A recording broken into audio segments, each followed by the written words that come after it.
There is a specific moment when a timeline begins to loosen its grip. It doesn't arrive with noise. It doesn't announce itself with disaster.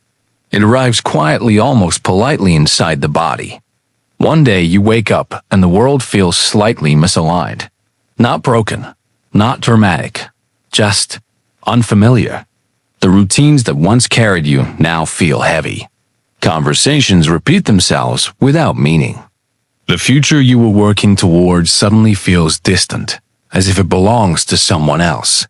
And the strangest part is this: nothing externally has changed enough to explain it. Most people dismiss this sensation. They call it burnout. They call it anxiety. They call it age, stress, or imagination. But those explanations never fully land because the feeling isn't mental. It's directional. According to the work we're reopening today, this sensation appears when a soul is no longer aligned with the timeline it has been inhabiting. Not because the soul is broken, but because it has already begun to move. Long before civilizations collapse. Long before systems fail. Long before history records a turning point. The body knows. You may have noticed it as exhaustion that sleep no longer fixes, or as a sudden intolerance for noise, crowds, or meaningless urgency, or as an urge to simplify, to pull inward, to step back without knowing why. This is not withdrawal. This is detachment. And detachment only happens when gravity weakens. For most of human history, people believed Earth moved through time in a single line. One future, one outcome, one shared destiny. But the deeper records tell a different story. Humanity was never encouraged to explore. Reality doesn't fracture all at once. It separates gradually. And separation always begins internally. This is why two people can stand in the same place, watch the same world events, and feel completely different reactions. One feels panic. The other feels calm. One feels fear. The other feels an odd sense of inevitability. The divergence isn't personality. It's positioning. When a new timeline begins to form, it doesn't pull everyone with it. It becomes visible only to those whose internal frequency can sustain it. Everyone else remains anchored to the older pattern, not as punishment, but as resonance. This is the part that unsettles people the most. Because if you feel different lately, if the old motivations no longer activate you, if the noise of the world feels distant instead of urgent, it means the shift is no longer theoretical. It has already reached your nervous system. And once the body begins adjusting, there is no true return to the previous alignment. You can pretend. You can force habits. You can mimic urgency. But you will feel the drag. Because the timeline you were running on is no longer carrying your weight. In the next, we need to talk about why the body reacts first, and why this phase feels like exhaustion instead of enlightenment. Because what's happening inside you right now isn't weakness. It's preparation. The first signal is almost always physical. Not pain exactly, more like a deep cellular tiredness that doesn't respond to rest the way it used to. You sleep, but you don't feel restored. You take breaks, but the fatigue returns. It's as if the body is doing work you can't consciously see. This confuses people, because they expect spiritual change to feel uplifting, energizing, bright. But transitions don't begin with light. They begin with reorganization. When a system prepares to move into a higher order state, it must first release what can no longer travel with it. In the body, this looks like slowing down, conserving energy, redirecting resources away from surface activity and toward internal recalibration. That's why your tolerance for unnecessary effort has dropped. Why pushing through feels wrong instead of noble. Why your body now resists environments it once endured without complaint. This isn't laziness. It's efficiency. Your nervous system is no longer optimized for constant stimulation. The old world runs on urgency, interruption, and pressure. The emerging timeline does not. And the body, always ahead of the mind, adjusts first. Many people notice changes in their breathing. Shallower breaths during stress. Deeper, slower breaths when alone. Some experience sensitivity to sound, light, or emotional noise. Others feel a strange heaviness in the limbs, followed by moments of surprising clarity and calm. These fluctuations aren't random. They're the signature of a system switching operating ranges. Think of an aircraft changing altitude. During the transition, pressure shifts. The ears pop. Balance feels strange.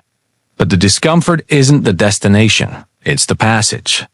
The same is happening inside you. Your body is no longer calibrating itself to survive chaos. It's recalibrating to function without it. This is why stimulants don't work the way they used to. Why distractions feel hollow. Why constant motion now creates anxiety instead of relief. The mechanisms that once kept you functional are being quietly retired. And here's the part that's rarely explained. The body releases a timeline before the mind is ready to admit it. Your thoughts may still try to plan, strive, and anticipate, but the body has already disengaged from the energetic economy that required constant output.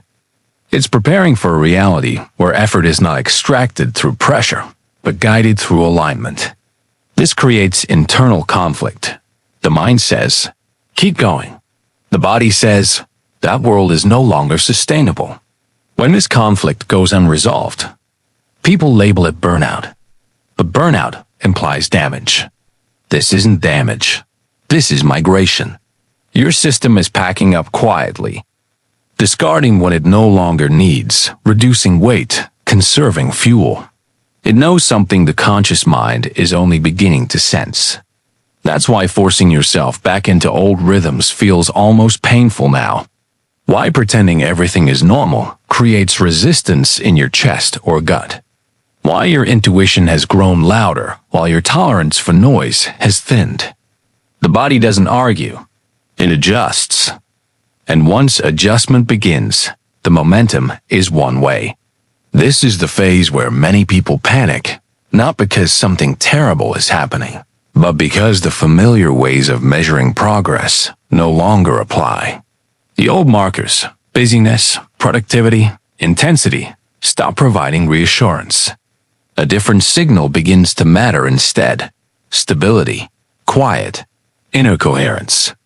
And without realizing it, you start choosing environments, conversations, and habits that preserve those states, sometimes without explanation, sometimes against expectation. This is not withdrawal from life. It is the early architecture of a different one.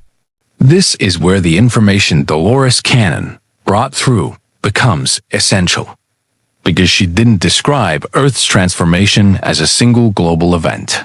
She described it as a sorting process, one that happens quietly, gradually, and mostly unnoticed by those still anchored to the old pattern. In thousands of hypnosis sessions, people spoke about living on Earth during a time when reality itself began to separate. Not explode, not collapse, diverge. Dolores Cannon explained that timelines don't split because of morality or worthiness. They split because of frequency compatibility. A consciousness can only inhabit a reality that matches its internal state. When that match weakens, friction appears. Confusion appears.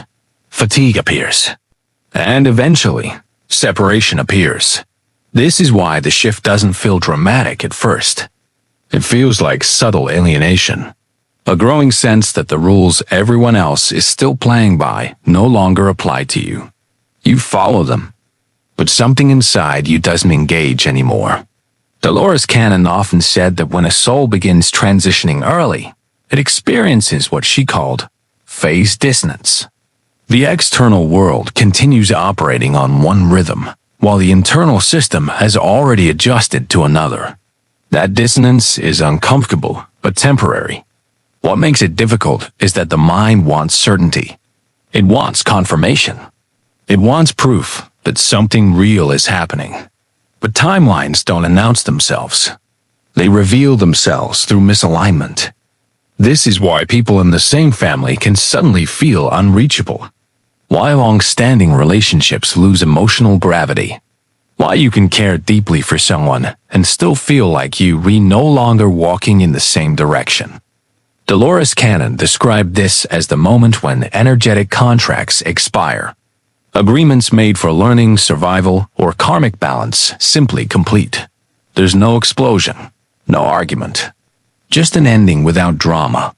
And that can feel unsettling, because the ego was trained to measure growth through intensity, through struggle, effort, and emotional charge.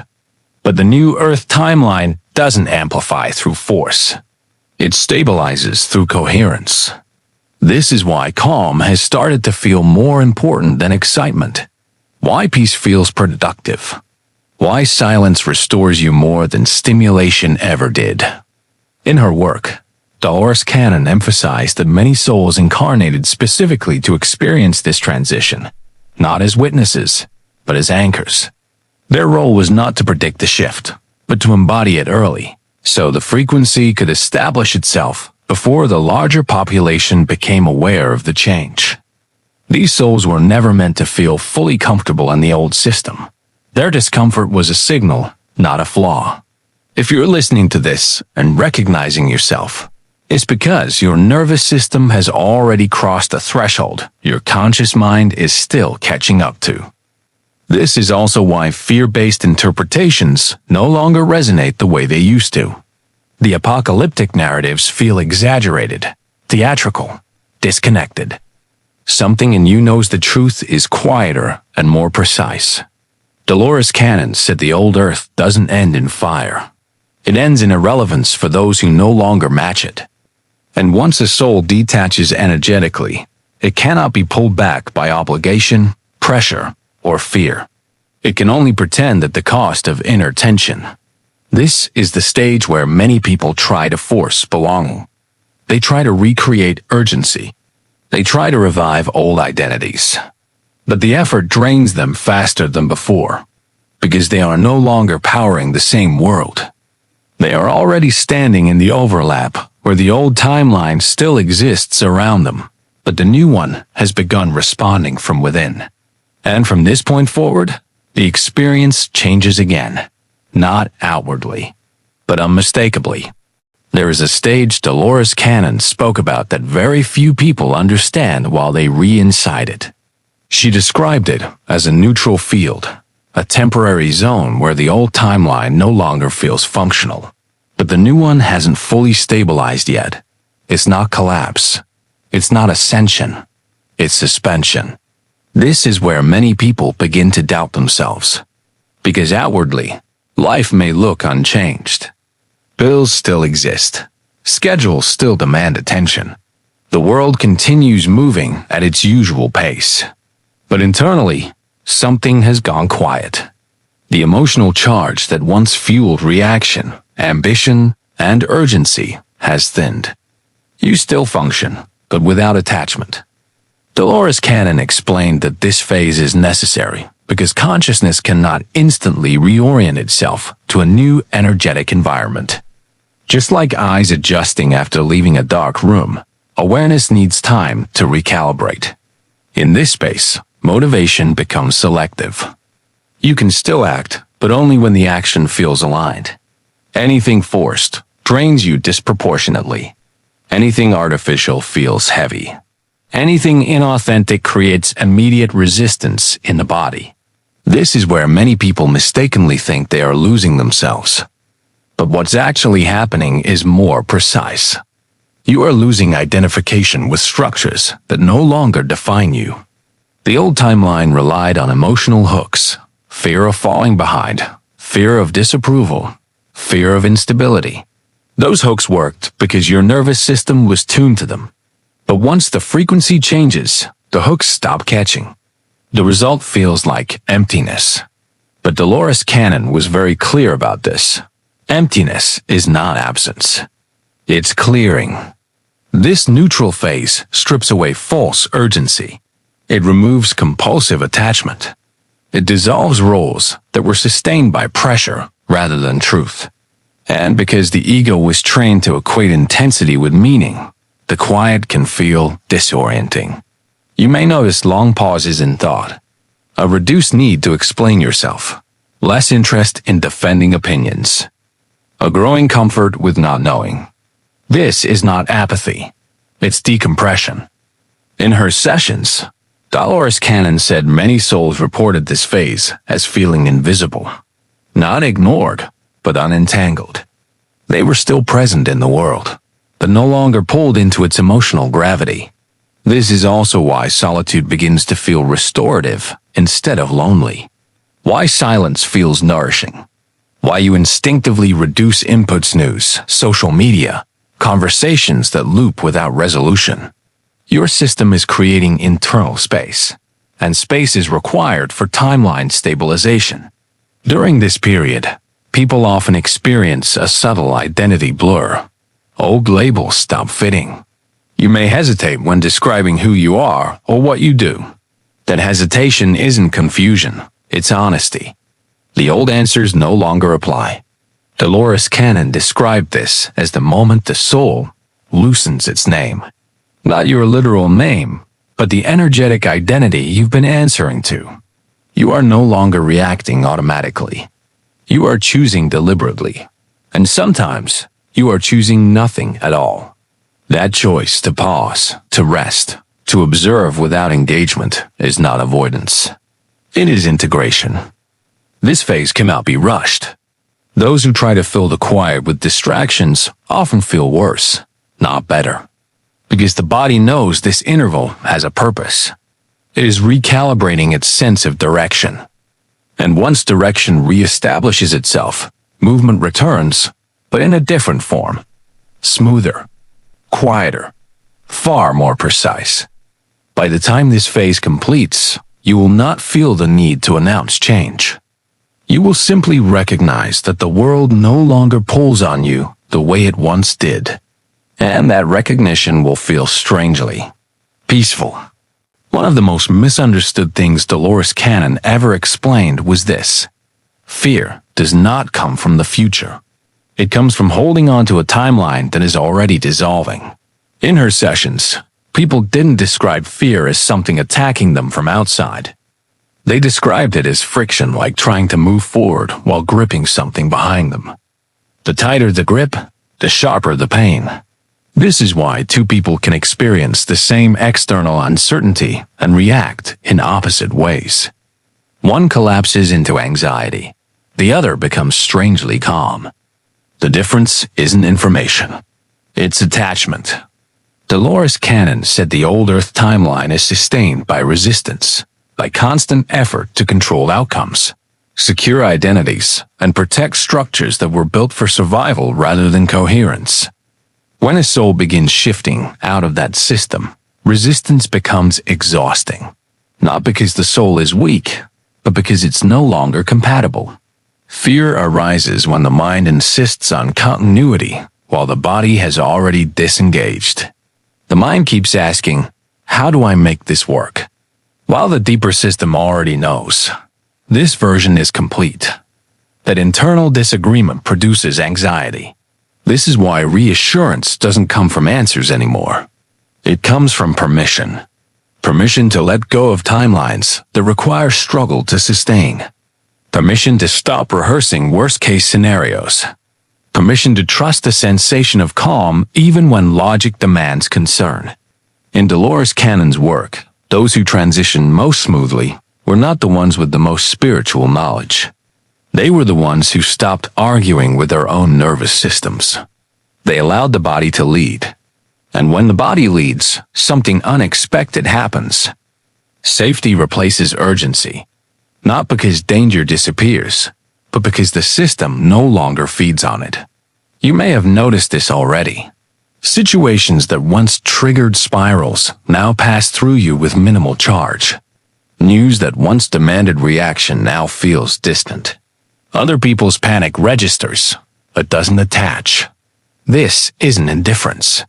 It's decoupling.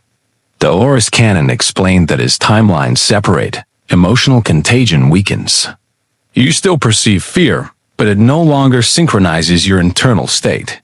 It's like watching a storm through a window instead of standing inside it. This is where many people feel guilt.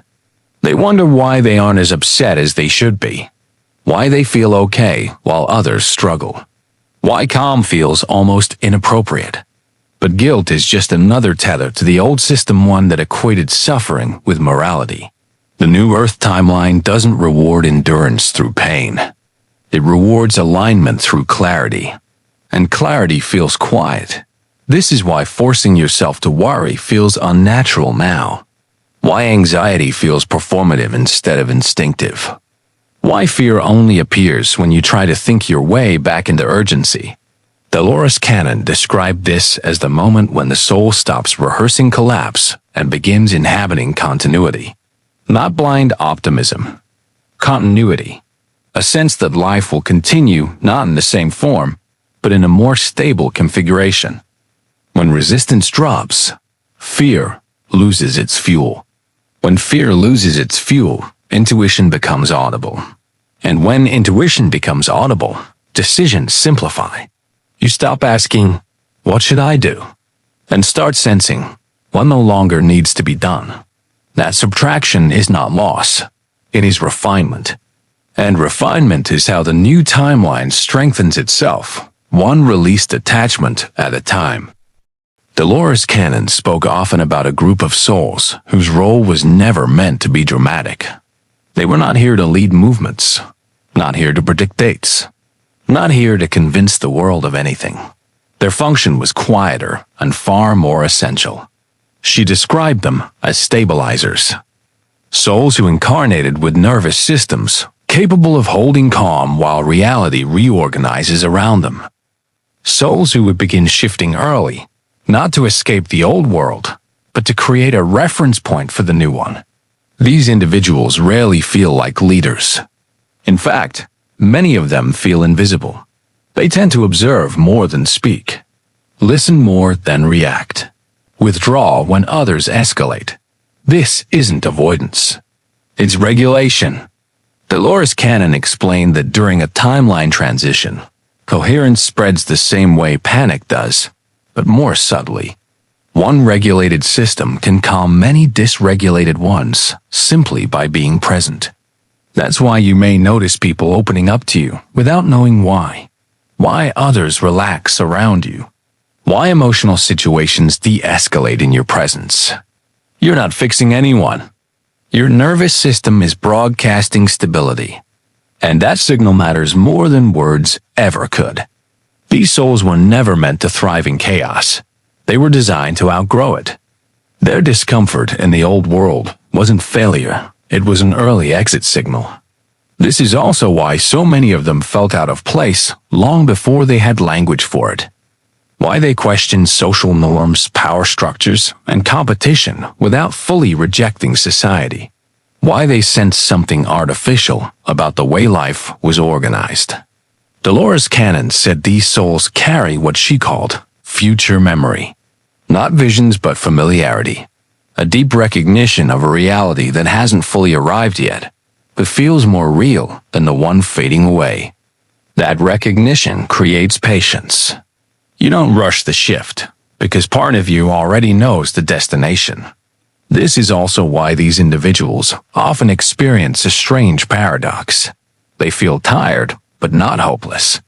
Detached, but not depressed. Quiet, but not empty. Their energy isn't collapsing. It's consolidating. And consolidation looks like rest from the outside. In her sessions, Dolores Cannon emphasized that these souls would often doubt themselves during the transition. They would wonder why they weren't doing more, why their lives looked simpler while the world demanded action. But action is not always movement. Sometimes, action is holding a frequency steady while everything else fluctuates. You may not feel important. You may not feel prepared. You may not feel special. That's because the role doesn't require belief. It requires consistency. Consistency in calm. Consistency in integrity. Consistency in choosing clarity over reaction. The old world rewarded intensity. The new timeline responds to steadiness. And without realizing it, you've already been practicing this. Every time you chose silence over argument. Every time you stepped back instead of escalating. Every time you rested instead of forcing momentum. These weren't personal choices. They were calibrations. Dolores Cannon said the shift wouldn't to be led by the loudest voices, but by the most regulated nervous systems. Those who could remain grounded while structures dissolved would become the emotional gravity wells of the new timeline. Not by trying, by being. And this is why your role doesn't come with instructions, uniforms, or recognition. The work happens beneath awareness, through presence alone. You were never meant to announce yourself. You were meant to hold the line. Quietly. Steadily. Until the new reality has something solid to rest on. One of the biggest misunderstandings about the new Earth is the idea that it arrives as constant joy. Dolores Cannon was very clear about this. The new timeline does not feel euphoric. It feels clear. Clarity is quieter than excitement. It doesn't spike the nervous system. It doesn't demand attention. It simply fits. People who begin stabilizing into this timeline often expect fireworks, and instead they find something far more disarming. Normal life, minus the constant internal resistance. Tasks feel simpler. Decisions require less debate. Your energy moves where it's needed without force. Nothing magical on the surface. Everything different underneath. This is why the new Earth is so easy to miss. There's no announcement when you arrive. No moment where reality declares itself upgraded. The confirmation comes through absence. The absence of constant tension. The absence of background anxiety. The absence of the feeling that you're always behind. Dolores Cannon described the new Earth as a reality where the nervous system no longer operates in survival mode by default. Life still has challenges, but they no longer feel personal. They pass through without sticking. You respond instead of react. That distinction changes everything. In this timeline, urgency loses authority. You still act, but action is guided by timing instead of pressure. Rest is not earned. It's integrated. Silence is not avoidance. It's information. You may notice your perception sharpening. Colors feel slightly more vivid. Sounds feel cleaner. Your body feels more present in itself, not energized, inhabited. This isn't imagination. When internal conflict dissolves, perception becomes efficient. Energy stops leaking into worry and returns to awareness. Life doesn't speed up, it stabilizes. And because stability has been rare in human experience, it can feel unfamiliar at first. Some people mistake it for boredom. Others mistake it for emptiness. But over time, something becomes obvious. Nothing is missing. You don't crave distraction the way you used to. You can sit with yourself without needing escape. Time feels different, not faster or slower, but less fragmented. Dolores Cannon explained that in the new Earth timeline, identity is no longer built around struggle. People stop defining themselves by what they're fighting against. Instead, identity becomes fluid, responsive, contextual. You are who you need to be, when you need to be it. That flexibility feels like freedom. Relationships also change here. They become cleaner, shorter sometimes, but more honest. You don't maintain connections through obligation. You maintain them through resonance. When resonance fades, there's no betrayal, just completion. This is why grief feels different now, softer, less dramatic, more like a closing door than a wound. Dolores Cannon said the new Earth isn't a reward. It's a matching. Those who carry coherence naturally gravitate into it, not because they're better, but because they're compatible. And compatibility feels peaceful. You may still live in the same city, work similar jobs, walk the same streets, but internally, the background noise is gone. You are no longer bracing for impact. You are inhabiting continuity. And once that continuity settles, something quietly remarkable happens. You stop waiting for life to begin, because it already has. There comes a moment quiet, almost unnoticeable when the transition completes. Not with an event, not with proof, but with recognition. Dolores Cannon said the final confirmation of a timeline shift isn't something you witness outside yourself. It's the moment your system stops checking whether it's safe to relax. You realize you're no longer bracing. Your shoulders drop without effort. Your breath deepens without instruction. Your thoughts slow not because you're tired, but because there's no pressure pushing them forward. This is the lock-in point. From here, the old timeline may still exist around you, but it no longer recruits your energy. You can see it operating, rushing, reacting, amplifying, but it feels distant, like a broadcast you're no longer tuned to. Dolores Cannon described this as the soul-changing stations. The signal doesn't disappear. You simply stop feeding it attention, and attention is currency. Where attention withdraws, structures weaken. Where attention stabilizes, realities form. This is why the new Earth doesn't need to be announced. It doesn't need enforcement or persuasion. It organizes itself through coherence, through individuals who stop escalating noise and start anchoring clarity. At this stage, you may notice a subtle responsibility settling in, not as obligation, but as orientation. You naturally choose what preserves balance. You instinctively avoid what destabilizes it, not from fear, but from discernment. This is not isolation. It's selectivity. Dolores Cannon emphasized that once a soul locks into the new timeline, its primary task is maintenance. Not maintenance of systems, but of state. Calm becomes a contribution. Presence becomes a stabilizer. Integrity becomes infrastructure. You don't need to explain yourself to anyone who isn't ready. You don't need to argue reality into place. The timeline responds to what you embody, not what you announce. This is why convincing others begins to feel unnecessary. Those who resonate will recognize you without words. Those who don't will pass by without friction. The split isn't dramatic. It's gentle, and it's final. Not as a judgment, but as a completion. Dolores Cannon said the new Earth doesn't pull people away from the old world. It simply becomes unavailable to those who can't sustain its frequency. No punishment, no exile, just mismatch. That understanding dissolves the last trace of fear. You are not being tested. You are not being evaluated. You are not required to prove readiness. You already moved when the signal appeared. The exhaustion was the release. The quiet was the recalibration. The calm is the confirmation. And now, without effort, you live from a different center. One where a life feels navigable again. One where decisions simplify. One where time feels less urgent and more accurate. If there is anything to remember from this moment forward, it's this.